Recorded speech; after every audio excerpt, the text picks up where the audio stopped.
coming back to the probe that has been going on in the Arjikar Medical College and Hospital by the CBI, which has seized the mobile phone of the former principal Sandeep Ghosh. As per the sources, Sandeep Ghosh has had a conversation that day using this very device, and the CBI, who had been questioning Sandeep Ghosh and also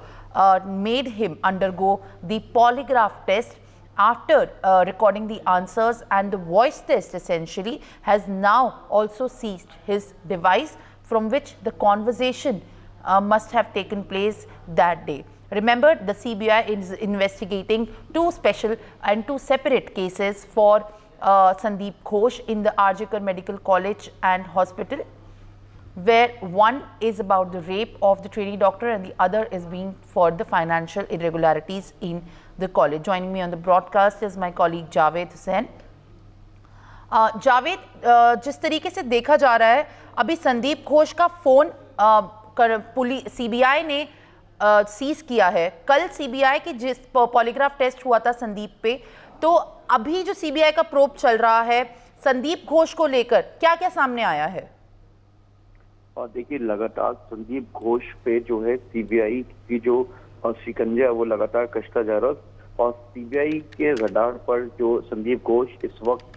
सबसे main point है. संजय रॉय के अलावा संदीप घोष, जो कि RG Kar hospital का principal था,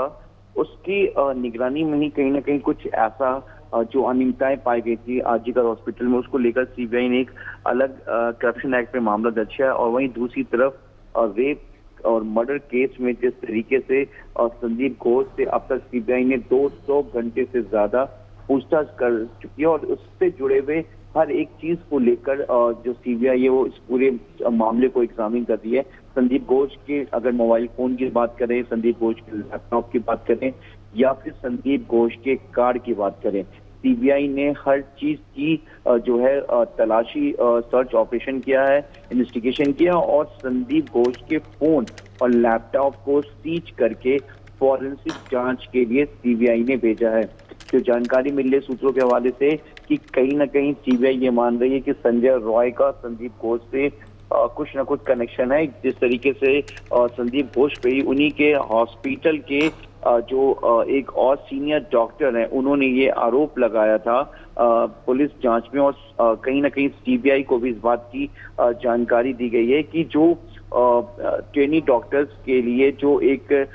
dead body लाई जाती थी, उसको लेकर भी संदीप घोष संजय रॉय से कहीं ना कहीं इसमें पूरी तरीके से जो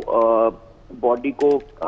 लेन देन करना, बॉडी को कहीं और भेजना, मतलब लावारिश जो डेड बॉडी उसको बेचने में भी कहीं ना कहीं संदीप घोष और संजय रॉय इसमें शामिल है. तो ऐसी कई चीजें हैं जिसको लेकर जो सीबीआई इस पूरे मामले को जांच कर दिया. सीबीआई को कहीं ना कहीं ऐसा अपने इन्वेस्टिगेशन में अब लग रहा है कि कुछ ऐसी चीजें जरूर हैं जो संदीप घोष और संजय रॉय कहीं ना कहीं छुपा रहा है. क्योंकि जिस तरीके से पॉलीग्राफ टेस्ट शनिवार के दिन संदीप घोष का हुआ, और उसके बाद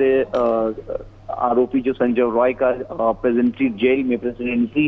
जेल में इसका पॉलीग्राफ टेस्ट हुआ, अब उसके रिपोर्ट का इंतजार है. क्योंकि सीएफएसएल की जो टीम है इस पूरी रिपोर्ट को पहले एनालिसिस करेगी. एनालिसिस करने के बाद इस पूरी रिपोर्ट को, उस पॉलीग्राफ टेस्ट में जो सवाल के दौरान इन लोगों के जवाब थे, उसको एनालिसिस और एग्जामिन करने के बाद फिर जो सीबीआई इस पूरे मामले की जांच कर रही है, सीबीआई की जांच टीम को हैंड ओवर करेगी. उसके बाद ये चीजें सामने आएंगी कि आखिर आरोपी संजय रॉय, संदीप घोष, इसके अलावा 4 ट्रेनी डॉक्टर और एक जो वॉलेंटियर था जिसका पॉलीग्राफ टेस्ट हुआ है, उसने क्या पॉलीग्राफ टेस्ट के दौरान बताया. लेकिन संदीप घोष, जो कि जिस वक्त ये पूरी वारदात हुई, जिसको लेकर पूरा देश हिल गया है, और तमाम जो अलग अलग हॉस्पिटल की जो ट्रेनी रेजिडेंट डॉक्टर्स हैं, वो इस वारदात के बाद अपने सवालों को लेकर, अपनी सुरक्षा को लेकर सवाल खड़े कर रहे हैं. तो और वहीं दूसरी तरफ कोलकाता के आरजीकर हॉस्पिटल में भी जो रेजिडेंट डॉक्टर्स हैं वो लगातार हड़ताल पे हैं. सीबीआई एक तरफ जहां करप्शन एक्ट के तहत संदीप घोष और उससे जुड़े तमाम लोग जो उस वक्त हॉस्पिटल में टेंडर्स या जिन्होंने इस पूरे हॉस्पिटल्स के कुछ कंस्ट्रक्शन को काम किया, कैसे लेन देन हुआ, उन सब को लेकर जो सीबीआई पिछले 2-3 दिनों से सीबीआई ने कई लोकेशंस पे रेड किया, जिसमें कोलकाता के अलावा हावड़ा और भी कई जगह शामिल हैं। इसके अलावा सीबीआई इस पूरे रेप मर्डर केस में संदीप घोष को कहीं ना कहीं एक मुख्य पॉइंट मान रहा है कि संदीप घोष के जरिए ही कई चीजें खुलेगी, क्योंकि जानकारी के मुताबिक हम आपको बता दें कि संजय रॉय ने कोर्ट में ये कहा था कि उसे फंसाया जा रहा है, उसे फंसाने की कोशिश की जा रही है। For more such videos, subscribe to the NewsX YouTube channel, hit the bell icon.